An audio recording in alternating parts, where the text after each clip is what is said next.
What are you going to do when the school year starts, Timmy? Right. You think we're going to make it till the school year starts? You're dreaming. I'm going to find Marissa and I'm going to tell her I like you. I'm going to give her a ring pop. Melissa's got cooties.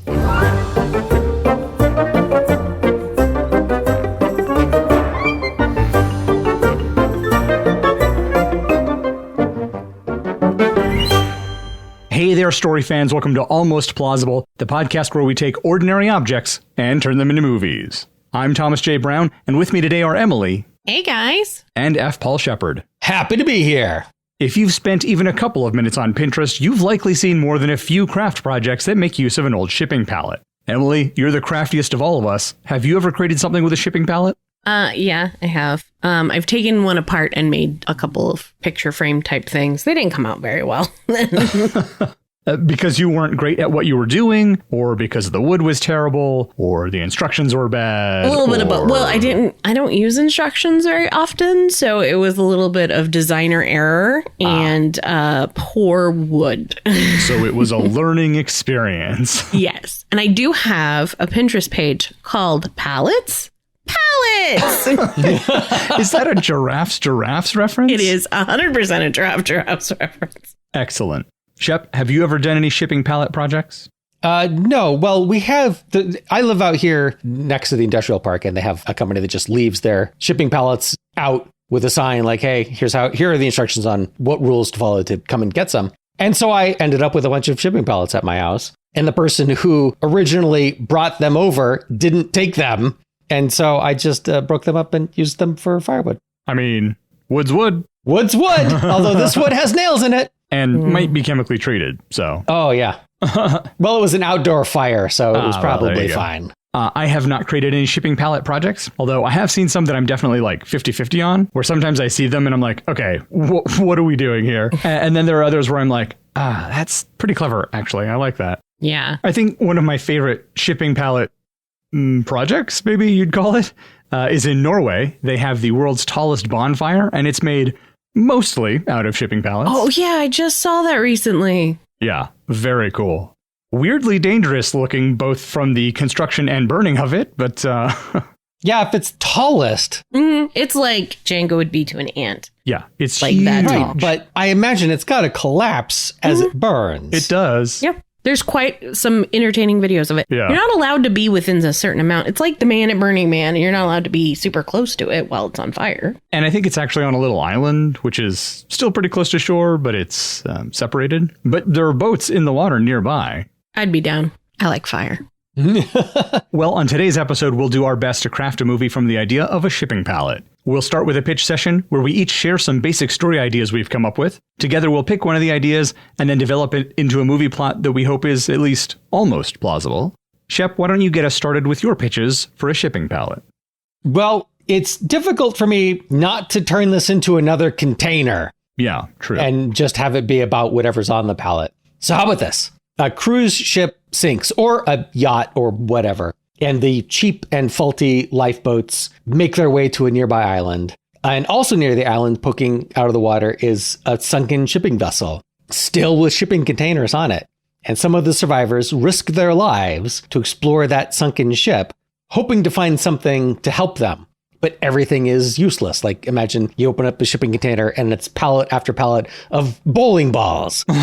So that's no good. But the shipping pallets themselves are made of wood. So now there's a divide among the survivors between people that want to burn the pallets for warmth as the nights are getting colder and colder and help has yet to arrive. And maybe to send a, signal fire, a bonfire. Mm-hmm. And those that think they can build a seaworthy boat out of them. That's it for me. Well, I have two ideas. My first is that a company is trying to get rid of all their old shipping pallets, and a kid sees them and wants them, because free shipping pallets, how cool is that? But his parents say no. Yeah, is this the kid that lives at my house and wants to bring a bunch of shipping pallets over and then leave them here? Because I've seen this movie. So this kid's parents say no, but he convinces his friends to drag all the pallets into the woods, and they use them to build forts. But then they start battling each other and tearing each other's forts apart. They use the wood to expand their own forts, and eventually there are only 2 giant forts left. There's a huge final battle that culminates in one group lighting the other's fort on fire, which causes a forest fire and destroys both forts. And it's an allegory for nuclear war. I mean, Yeah. Maybe it works. My other idea is a pair of magically linked pallets, so whatever you place on one simultaneously exists on both and can be removed from the other, making teleportation possible. And see, now I'm immediately reminded of Primer, where it starts with a very simple premise and then explores that. So what happens to a person if they step onto the pallet? Are they in both places? And if they are, what do they see? Ooh, what do they see is a really good question. How do they get off the pallet? If they exist in both places, when they step off, where do they go? Yeah, that's a great question. Something for us to figure out if we decide to go down that path. Those are my two. Emily, what do you have for us? I have a similar one to your kids building a fort, but mine takes a dark turn, surprisingly. Your story takes a dark turn? What? I know. Kids build a fort out of shipping pallets in the woods outside their neighborhood. They spend the endless summer playing and adventuring. And then one day a stranger approaches and holds them hostage for several days. And their families become concerned when they don't return home after a couple days. Takes them a couple days to really worry about them because they're the cool parents. They're like, yeah, they're just spending the night in their fort. And then they discover the situation and work with law enforcement to free their kids from this precarious situation. Then I have a fun rom-com possibly. No, it's not really a rom-com, just a fun comedy. Don't worry, we'll find a way to turn it into a rom-com. Oh, we can 100% turn it into a rom-com.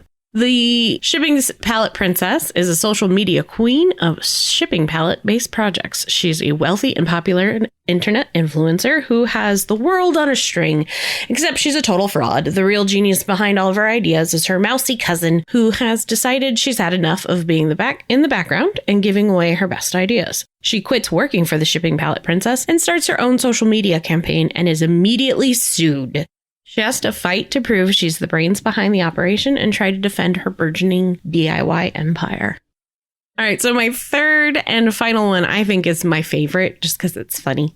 A coffin made out of shipping pallets mysteriously appears in a small town. People are confused and worried about what they find inside. Turns out to be a down-on-his-luck vampire looking for a new beginning in a small-town America. He teaches the town that just because he's a monster doesn't mean they need to be afraid.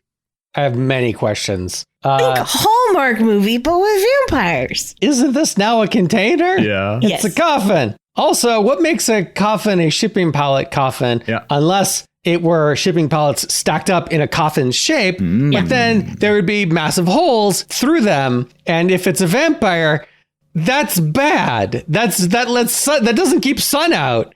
It doesn't make any sense. I didn't think that far ahead I was thinking it was, you could see that pieces of the pallets were taken off and arranged in a way so there were no gaps in it, but it was clearly built out of shipping pallets, maybe also laying on shipping pallets. But you're right, it is a container. Well, we won't pick that one then. But it's cute! You're not wrong. It's just not about the shipping pallets, unfortunately. I will save it for a different one. Shipping Pallet Princess reminds me of, I can't remember the name of the movie, but it's Sherlock Holmes, where Watson actually is the detective and solves all the mysteries, but Sherlock gets all the credit. And then he quits and tries to go his own way, but the police don't trust him because he's not Sherlock. He's the other guy. And so the police don't listen to him. And so he has to get back together with Sherlock. It reminds me of Big Eyes. I don't What's know if Big I'm Eyes? familiar with that one. That's you talked about this before. Yeah, the painter who draws the paintings of people with big eyes was this guy who was super famous. Turns out his wife was the one who actually did all the paintings, and he took all the credit. Almost like a Cyrano de Bergerac style story, but instead of words, it's shipping pallets. And instead of words, it's shipping pallets. Yeah. That's our tagline. It's the truth about cats and dogs. Oh, yeah. Anything we like. It's tough because I thought that these would all be terrible because mine was terrible. But yeah, you guys came up with some really good ones. I really like the forts in the woods. I could see it as being played straight and being super dramatic, except it's little kids playing in the woods. But, they start living soldiery, like taking on the persona. Yeah, Lord of the Flies. Right. I'm also curious about the magically linked pallets. Yeah, that's a good one. Is it only these specific two? Could you entangle pallets? Is that how it's manufactured? What happens if you put one of these pallets on top of another one of these pallets? What happens if you put the pair of this pallet on the other in that pair? Does it appear on itself? But then what's on top of that? It's another pallet. It's pallets all the way up. This is how you make the tallest tower of pallets to get the biggest bonfire. You only need 2, but they have to be entangled. They're the right 2. The right 2, yes. My thinking was that they were crafted from wood from like a Hexus style tree, so that the wood itself is imbued with magical property. Therefore, only a certain number of these pallets exist. I see. 2 makes it really easy. It's also very limited. I mean, yes, you can teleport to the other side of the planet, but only from one location and only to one location. I had thought about a scientific explanation, and quantum entanglement was kind of along the lines that I was thinking. So yeah, perhaps there's a method. Scientific Yes, explanation. yeah. In air quotes, definitely. Hollywood science. Yes, Yeah. movie science. Yeah. Science I can understand. Yeah. So the kids fighting in the woods in the shipping pallet fort, just because I originally had a very similar thought, and then that's why I turned it into that person kidnapping him. It reminded me of The War with Elijah Wood and Kevin Costner, and it has a very similar feel. They build a fort in the woods, and then some like bullies or something come and fight them. But it also has like a big allegory to Vietnam, and it deals with PTSD and things. All right, which story are we picking? Yeah, pick one. You two pick. So are we not doing the fort fight because it's too similar to other movies? No, we can still do it. I just brought it up. But the teleporter one's too similar to Primer. I think we've established long ago that all movies have already been made. Yeah. What is the story for the fort one? Wasn't that your job? You made the pitch. Beyond what I have there, is there anything else? Like, do they all start out as friends, and then there's slowly this division that happens as they get absorbed into other forts? Yeah, I could see that. It starts sort of innocently. Yeah. Each little group is building their own little fort, and one of them had a bigger plan. Like, we could do it like this, and they designed it, but they are missing one shipping pallet. They have everything but one. They miscounted just a little bit. He's off by one. And he's like, okay, let's just go take one of theirs. And that's how it starts. We're not going to take the whole fort. We're just going to take one pallet. And they do. But then one pallet's missing. So they go, oh, that's not okay. And they go and they like take 3 pallets until one of those 2 forts is completely consumed by the other. And the losers go off to one of the other forts and go, oh, so-and-so's, attacking forts. Let's band together. Yeah. Let's disassemble 2 of these forts and put them together into one big fort. Is the feel lighthearted and funny, or are we making it starts out lighthearted and funny and then kind of gets serious and it's like...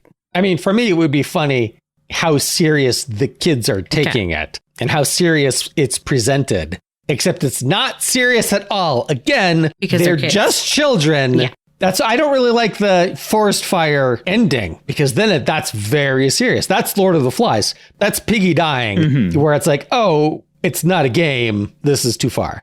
Unless that's the allegory. It's an allegory for politics? Yeah. In America? Or in anywhere. Wow. Yeah, but America right now. So one of the forts' colors is red, and one of the forts' colors is blue. Not at first. Right. Not at first. They do that later to differentiate themselves. Then they start wearing armbands. Yeah. Where are the parents during all of this? Is this just like in the course of a day, a couple of days? Do they go home at night? Are their parents at all concerned about them? I mean, I'm picturing, because to me, it's a comedy. Okay. That once the forts get big enough, there's like a bunk area and all the soldiers are bunking down for the night and one of them's playing harmonica and have a little fire going as they're making, beans or whatever. What are you going to do when the school year starts, Timmy? Right. You think we're going to make it till the school year starts? You're dreaming. I'm going to find Marissa and I'm going to tell her I like you. I'm going to give her a ring pop. Melissa's got cooties. They definitely have to go home at one point. Like, everybody goes home, and when they all come back, one of the forts has been absorbed, and they realize, oh, we can't go home anymore. Maybe it's the last one. There's 3 forts, and then one of them gets absorbed into the other one, and everyone's like, uh-oh. Maybe they were always going home at the end of every day. Right. Except for one time, a couple kids stay from the biggest. Or they come back after dinner or something. Yeah. And I could see this happening during the summer so that they have nothing to do all day and good weather. And it's pre-cell phones. Right. Oh, yeah. This is totally like 70s. the 70s or 80s. The golden years. Yeah.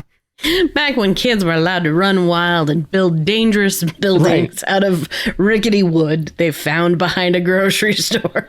And wage wars all summer long, as was tradition at the time.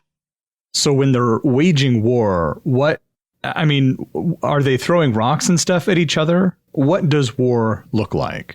I don't want to do something where someone in real life could actually be harmed. Right. Water balloons. They start with water balloons. What's that line from Sleepaway Camp? You can take somebody's eye out with those things. So water balloons is a great suggestion because it's summer and it could have started as that innocent sort of water balloon fight. And I don't think it escalates to rocks. I think it stays water balloons the whole time until someone has like a water weenie or something. They can aim and spray. Yeah, if it starts out with like a bunch of different forts, they could start out as like, this will be a great water balloon war. We'll all build our own forts and like capture the flag style, right? Yeah.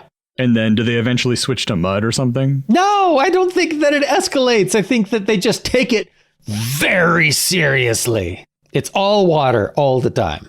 All right. That's why it's limited to the woods, because close to the border there are houses with hoses. You can't make it through the hoses. No one's going to make it through the hoses. Ooh, there should be like a little stream, too, like literally a little stream. And they're kind of fighting for that territory. Yeah. Yeah, it goes right down the middle. Yeah. Yeah, that's what ends up being the dividing line, just because that's how it works. Right. Yeah. What does the winning look like? Is there a winner? Do they just call a truce? Do they just go back to school if we're not going to do like the whole escalating to a forest fire thing? Yeah, what is the resolution? So about the teleporter ones. One of the things that could be creating difficulty or tension is running low on ammo. So eventually they run out of water balloons. Yeah, you'd only have a finite amount of water balloons without having to return to the houses. But you can't make it through the hoses to get back to the houses. And if you leave, they're going to steal your pallets. Right. You send the smallest kids to sneak out to try and buy more water balloons. But eventually the store's going to run out as well. Or you're going to run out of allowance money. Right. They're not doing any chores at this point. Right. What kind of climax do you want? What happens to the forts at the end? Their moms turning them into arts and crafts. Okay, it's the 70s. It's the era of urban sprawl. They're going to have the big battle a couple weeks before school starts. And they're bunking in and they're staying in. And then maybe even before one side wins or the other, like some developers come back and are like, hey, kids, got to clear this shit out of here. We're going to start plowing trees because they're going to start a new subdivision back there. Shep, you're making a face. I'm making a face because I want a big triumphant ending. Okay. And also, I also wanted them to take it seriously all the way to the end, like as if it were a war. So it's a war movie where it's just kids, but they're acting like adults. So we get that platoon scene where the kid drops to his knees and he's crying to the sky and he's just being pummeled with water 100%. balloons. Oh, now Emily's making a face. I'm just trying to picture the ending of like, whose side are we on as the audience? We have to pick a side. One side has to be good then if we're going to have Maybe the mid-second act turning point is the older kids find out about it and they come and take over one of the forts. So now it's a battle between the older kids and the formerly two antagonistic teams of the younger kids. See, I don't know, because then it's no longer just the kids taking it seriously. To me, that's the humor of it, is small children acting like adults. If you have older kids taking over, then that breaks that joke for me. Now, if the younger kids hired an older kid or two to work for them as like their super soldiers, it's keeping in the theme of this is a war. These are normal soldiers, except that's why they're a head taller than the other soldiers. We know it's because they're 2 years older. But in the universe, in these kids' imagination, these are the German super soldiers. Is there one group that creates like a super water balloon slingshot thing? Oh, yeah. I like that. Yeah. There's a constant escalation of weapons technology as the summer progresses. So I imagine like a group of kids going on patrol through the woods, and then you just hear that whistling of something flying through the air, and then one of them gets taken out, and they're like, where did that come from? This is where you have that platoon scene where he's like, ah! And then you have a scout reporting to the general, Sir, there's news from one of the patrols. The enemy has this long-range weapon. How are we going to combat that? Boys in development have... Right, and they have the, here's a crayon drawing of a... But I think Emily's point still stands of like, who are we rooting for? Like, what is that actual ending? Because the implication then is that one of these teams is going to win. Right. You're right. We need a good guys and a bad guys. So who do we want to make the good guys and who do we want to make the bad guys? Like the first guy that steals the pallet, he's the bad guy. It starts with just taking one shipping pallet, but then when he gets retaliated against and they take 3 of his, then he takes their whole fort. And then he's just the villain. So he's the villain. His guys are the, his henchmen. How do they agree on water balloons in the first place? Or was that always the plan? Hey, we can each build forts and we can have water balloons. Maybe it starts off where there's, I imagine there being a narrator. I may be strongly influenced by the Wonder Years. Yeah. Or Ken Burns documentary. Yeah, because I was thinking at the very end, you see them slow motion pummeling each other, and they fought valiantly that day, but... Yeah, get that glory ending. Yes. Yeah. So he talks about how during the winter, they would build their own mini forts and have these epic snowball fights, but they never had anything like that during the summer because, in the winter, there's snow. You can just build a fort out of snow. It's everywhere. In the summer, what do you do? Except for that one summer that we found all those shipping pallets. How old are these kids, by the way? Real small. 8? Yeah. All right. 8 or younger. Like some of the smaller kids are really good scouts and they're like 4 years old. They send one and they're like, did you see their plans? I can't read. The mean kid, the bad guy, is he older because he's like failed a grade? He's held back a year? Is he older? I thought he was the same age as the main good guy. Can we just establish he's always been sort of a bully? See, in my mind, it was a descent into evil. They were friends first. Okay. Right. They were friends first, and he wasn't always a bully, and he wasn't always a bad guy. And he didn't intend for it to become a war. He just wanted one more pallet. That's it. Just one more. But they wouldn't let me have it. I had this plan. We were all supposed to get 10 pallets, and I only got 9. So I was owed one more pallet. That feels quasi-justifiable. Well, at the beginning. But again, he escalates and escalates and escalates until he's the villain and the other guy is the good guy. What was the movie that's little kids as gangsters? Oh, Bugsy Malone. That's what I was picturing for this. Little kids as adults. Not at first, but as it goes on.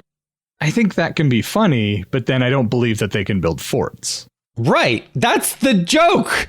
They can't. They're little kids. So their first forts are very primitive. They're just like leaned together. Mm-hmm. They're not really assembled. And then, past the midpoint, when it's like a fully built fort and everyone's wearing uniforms. And it's like, what? Where did all of this come from? How much of it is real and how much of it is just the kids descending into their imagination as the summer goes on? So at the end, after the big final battle, the 2 guys face off and then one wins as the camera stops being all shaky cam because it was a battle. And it's very primitive forts again. And they dust themselves off and like, good battle, shake hands. So I think this does take place over the course of one day. Well, you got to have a night in there. You got to have someone, writing a letter by candlelight or something. Dear Susie. That's good. Let's all take a moment to write home to our loved ones. And when we come back, we'll finish our shipping pallet movie.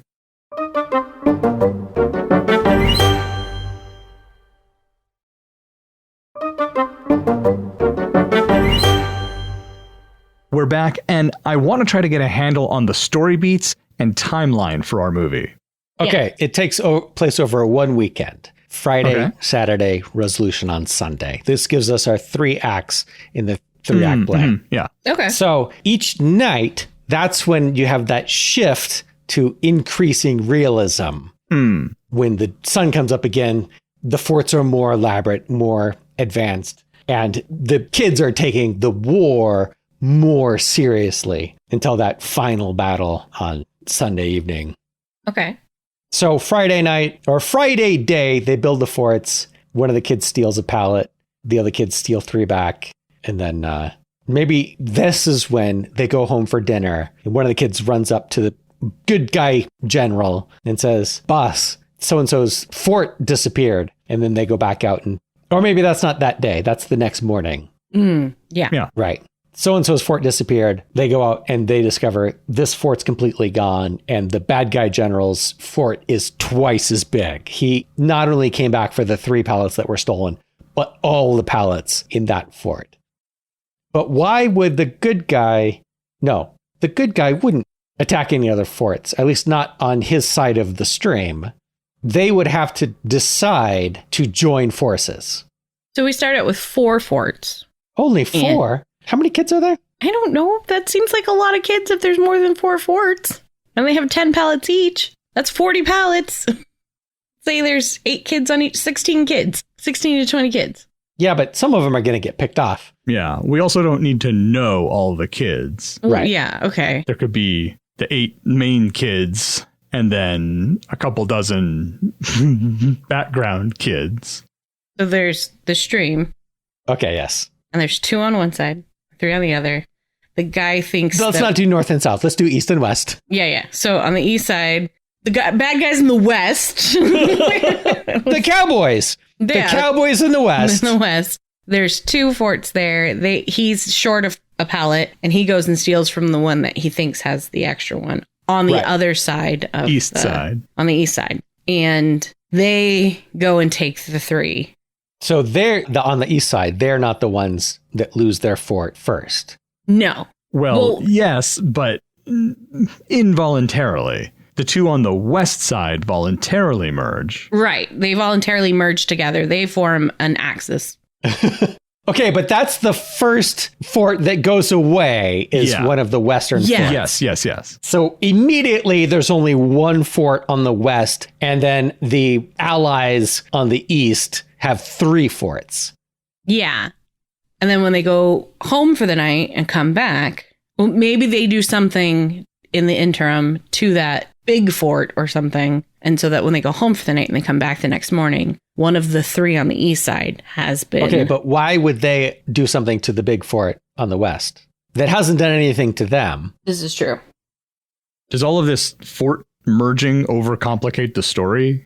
It might. Is this just something where we want to say they built 2 forts to have a water balloon fight? No, I think that it's fine. I think you need that first act before they're all united. And I think, in fact, if the forts on the east, the good guy general is like, hey, we should join forces. Their fort is bigger than any of our forts, but combined, we would have more. And one of the other forts agrees, and one of them disagrees and remains independent. And that's the one that gets attacked first and loses because it's the smallest. Okay, that works for me. So now you have 2 forts. So this fort that gets attacked, they lose their supplies, but the manpower goes to the good guy fort because they came and they're like, you were right, we were wrong, we should have merged with you, but we're here now to help with the battle. Well, I think they don't just show up. I think that you have your first battle here. You have one of the scouts from that fort run to the united fort and say, we're under attack. Please come and help us. We've changed our mind. Yeah. And so they rush to defend the fort, but when they get there, it's already collapsed and half the supplies are being dragged away. Half the supplies are being dragged away, but they can recover the other half. So now you have 2 big forts that are the same size. Yes. Okay. And this is the end of the second day? Yes. That would be the end of the second day where you now have the 2 in a standoff. Well, I think that would be the middle of the second day. Okay. So they're now 2 big things and they're in a stalemate at that time? Or are they going into the woods to get more supplies and that's when they start realizing that the one side has more advanced weaponry? I don't think they're going in to get more supplies. I think they're just patrolling around to make sure that they're not going to be attacked. And then they are attacked, but it's long range and the enemy has more advanced weaponry. Yeah. I guess this is still the second day. Still second day, yeah, because I think that's intensifying it so that overnight there can be that quiet time. Oh, What if that... Okay, so the first big battle that we were just talking about, it doesn't happen in the middle or end of the second day. It happens the morning of the second day. Yeah. And because that was the original plan, is that one of the forts would be dismantled and gone when they came back. Right. It doesn't have to be dismantled and gone while they're away. It could be during a battle. Yeah. So now we've got the two big forts, and that stalemate has already begun by like mid to late morning. And so it's not people who are patrolling the forest. It's people who've gone to go get lunch and bring it back. It's a supply tray. It's a supply run. Yeah.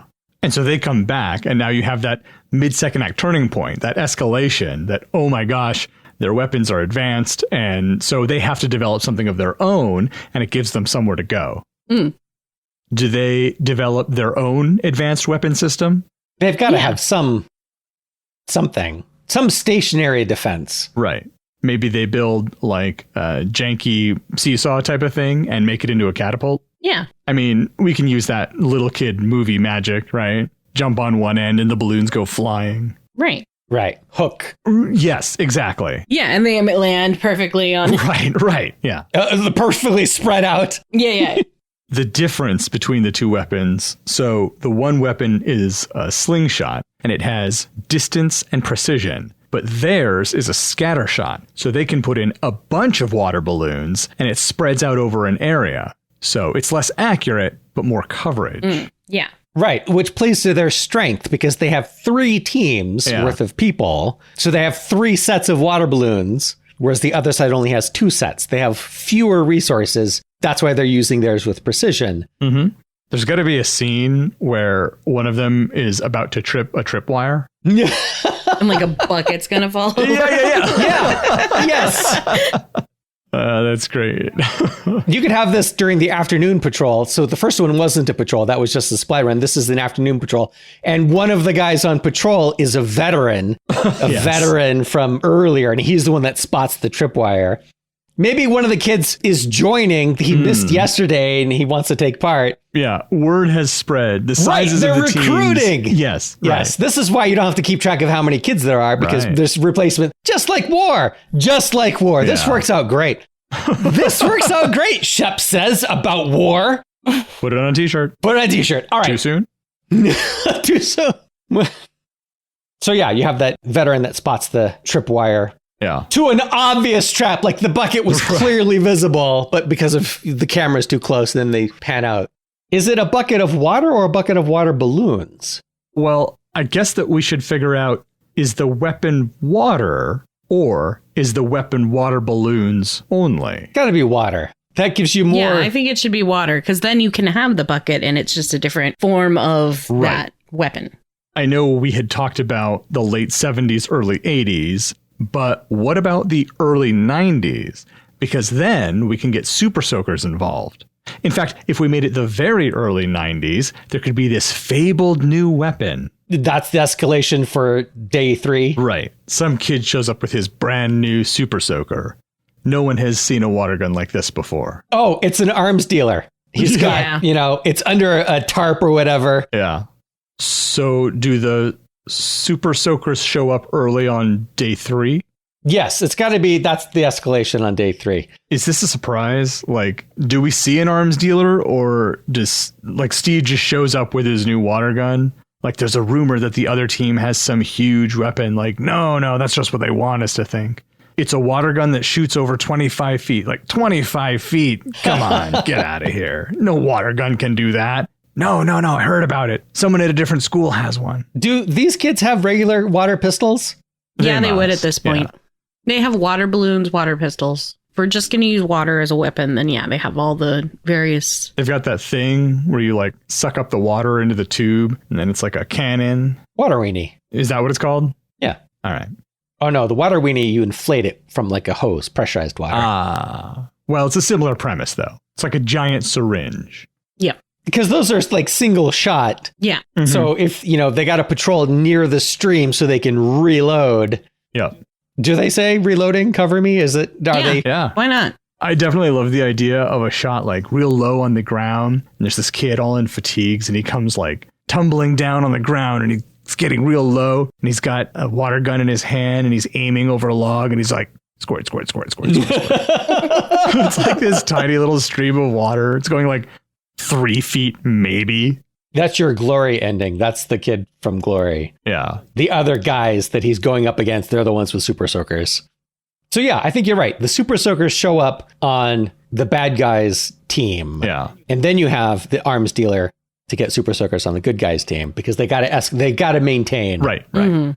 So do we see kids leaving because they've scraped their knee or hurt their elbow or something? You know, like they've injured themselves, they've lost an arm, lost a foot, that kind of thing. No, they leave when they get wet. Okay. Because they're dead.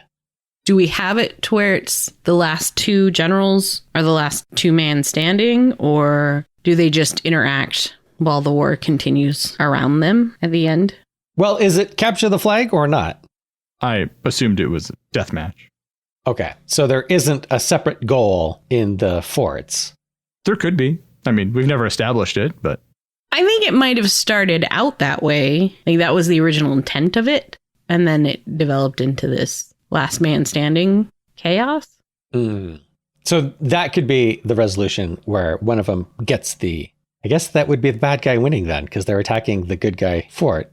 He gets the flags. So if the good guys do a big glory push and attack the bad guy fort, the good guy general, can get his hand on the flag, but he's totally hit in the back with a water balloon by the bad guy general. So he's dead. He's out. It doesn't matter that you've got your hand on the flag. You still have to get it back to your side. And everyone on your team is dead. You lose. We could have the bad guy win. I mean, they are just kids and it's just pretend. And there is no real bad guy. That way we don't really have to... Yeah. Do we make the bad guy not so bad at the end? Like he justifies his actions in a way that the audience is like, yeah. You got to have a monologue at the end when he faces off against the good guy general while the battle is raging off screen. He's got the flag in his hand and he's trying to get out of the room. And the bad guy has caught him and has the balloon or the gun on him. And he's like, you know, I can't let you go. Yeah, I like that. You know, I can't let you leave. Yeah, so he has a super soaker and the flag, and the bad guy general has a water balloon. The good guy general is the one with the super soaker? Yeah. Because they bought it off the arms dealer. Right. Why doesn't the bad guy general also have a super soaker?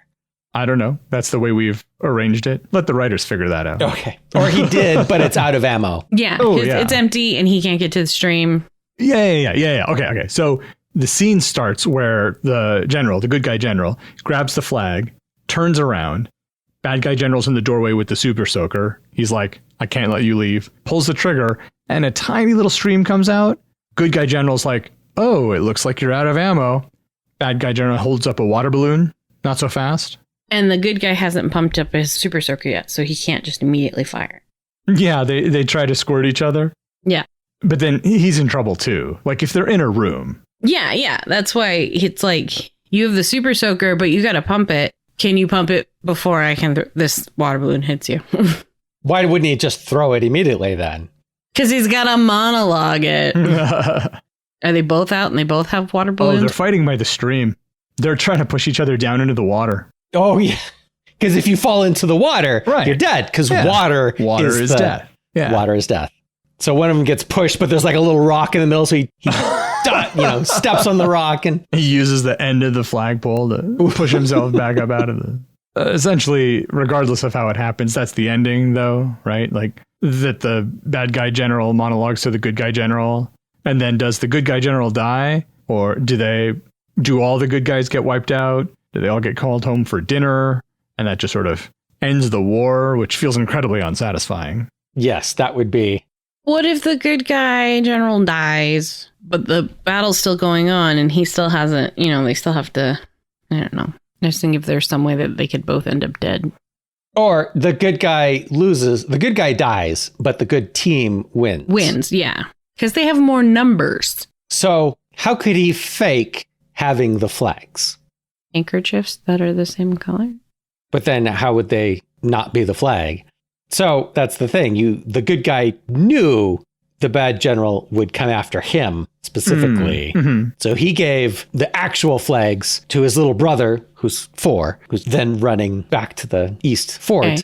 And the good guy general leads the bad guy general to the stream where they can monologue at each other.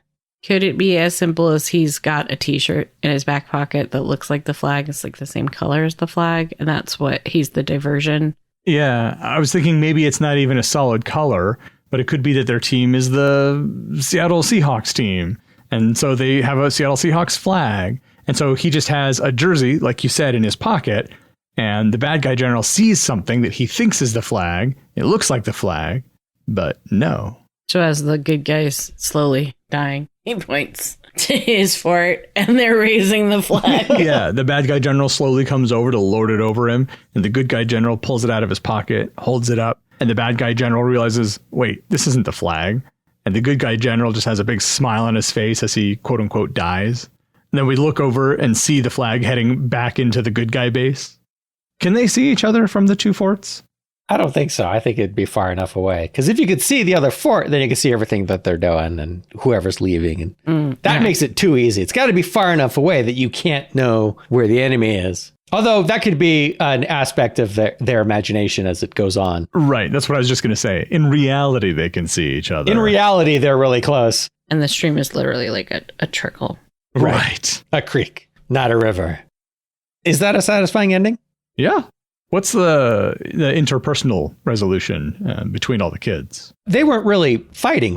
They're not mad at each other. They're falling into their roles. So as soon as one team wins and the game is over, that's got to be it. They go back to being friends because they were never really not friends. Right. I mean, the good general and the bad general have to shake hands at the end because that was a great game of water balloons. Yeah.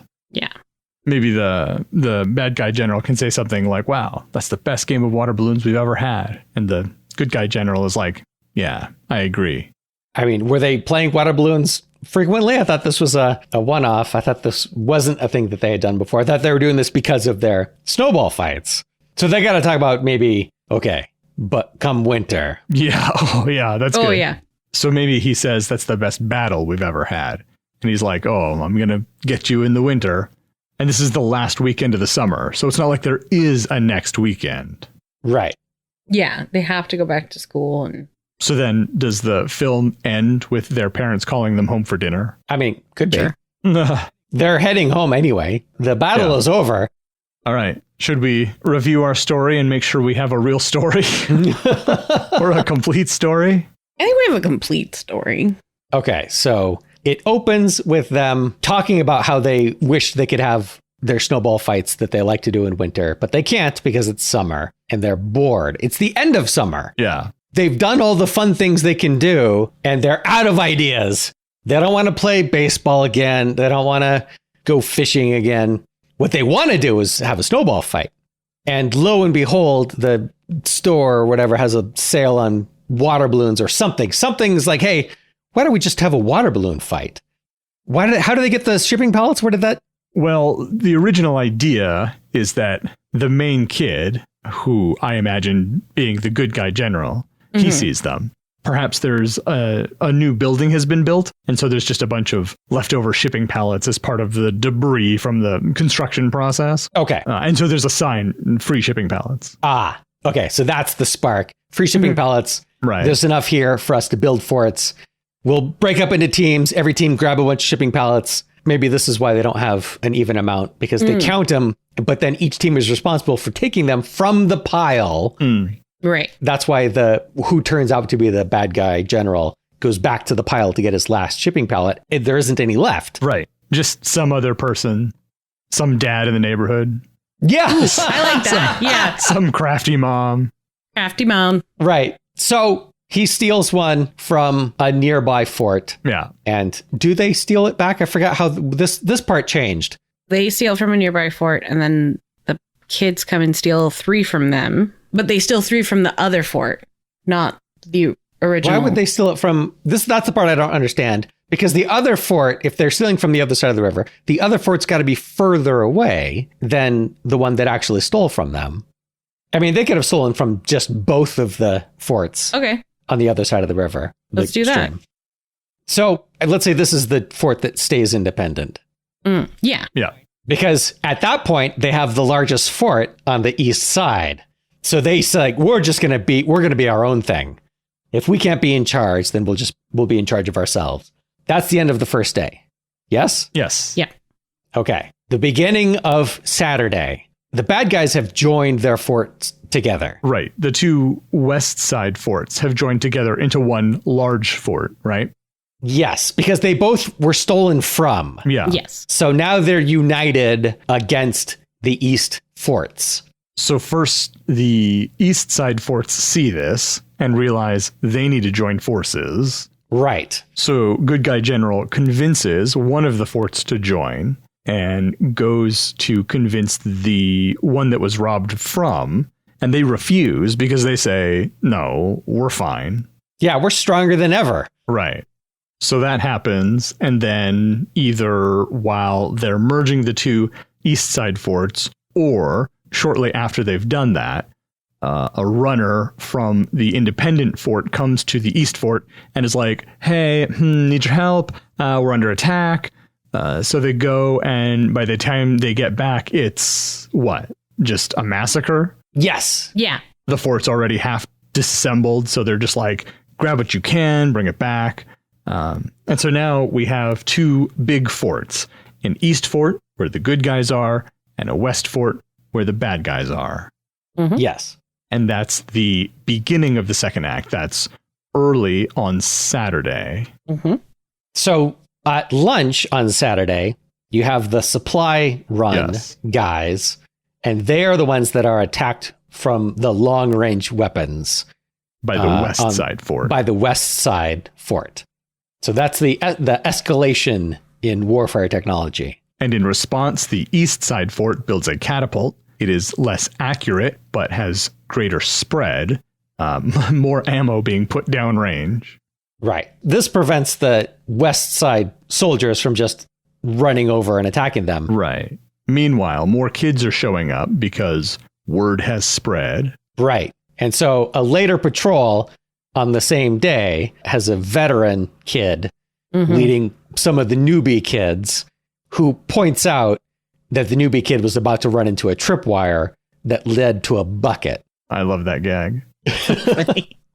And we're seeing progressively more realistic depictions of war. Right. It's all still water balloons, but like you said, they're all in uniform. Their forts now can't see each other anymore. They're built up. They have multiple rooms. Are they in uniforms yet, or are they all just wearing the same color? Like, hey, oh, yeah. let's all wear green or brown or whatever. Right. Yeah, no, I think that's good. And then on the third day, they're in actual uniforms. Right. And like full-on forts, like military bases. So when does the Super Soakers come in? Does that come in at the beginning of Sunday or the end of Saturday? Beginning of Sunday. Yeah. Okay. Oh, this was where the kid was crawling on the ground and keeping really low, but he's got just a water pistol that doesn't squirt very hard. And he's the one that gets taken out by the Super Soakers. And this is, again, another escalation. So then you have the scene with the good guys buying Super Soakers from the arms dealer. And then eventually it results in an all-out war. Now, were we going to have a capture the flag element to all of this? Oh, maybe early on, once the two big forts are created, there's a parlay at the stream, and they agree to each get a flag and raise it. Now, I'd say that you start with capture the flag as the beginning so that you have time for the audience to forget that that's a thing. And that's why at the end, when he's trying to win by capture the flag, it's like, oh, that's right. I forgot that's what this game was, because it's been a war for 60 minutes. Okay. So they do an all-out assault. The east side guys assault the west side fort. Yes. The generals have their standoff because the good guy general tricks the bad guy general. Right. He appears to have the flag. The good guy general is killed, but it is revealed that he didn't have the flag, and he had, in fact, given it to one of his soldiers, who has taken it back to his base. And the East Fort wins. Yeah. And the war ends. And everyone goes home for dinner. Yep. The end. The end.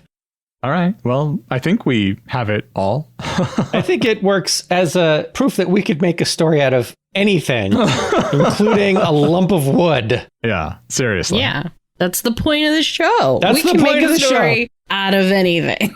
Well, it may not be the best movie ever created, but it's a movie about a shipping pallet. And that's something, right? I think 12-year-old me would have thought it was a lot of fun and would have greatly enjoyed it. Well, we'd love to hear your thoughts on today's show. Do you ship yourself with the story? Ugh. Or should we just ship out? Let us know by leaving a comment on our website, reaching out on social media, or sending us an email. Links to all of those can be found at almostplausible.com. We're still pretty early into our second year of Almost Plausible, and we're hoping to get some feedback from you. What can we do better? What would make the episodes more entertaining for you? There's no time like the present for us to change for the better, so let us know what you think. Remember, you can always get in touch with us at almostplausible.com. And if you have an idea for something that you could not possibly make a story out of, we appreciate a challenge. So leave us a suggestion. At almostplausible.com. At almostplausible.com. Emily, Shep, and I talked it over earlier, and we all agree that we ship you with another episode of Almost Plausible.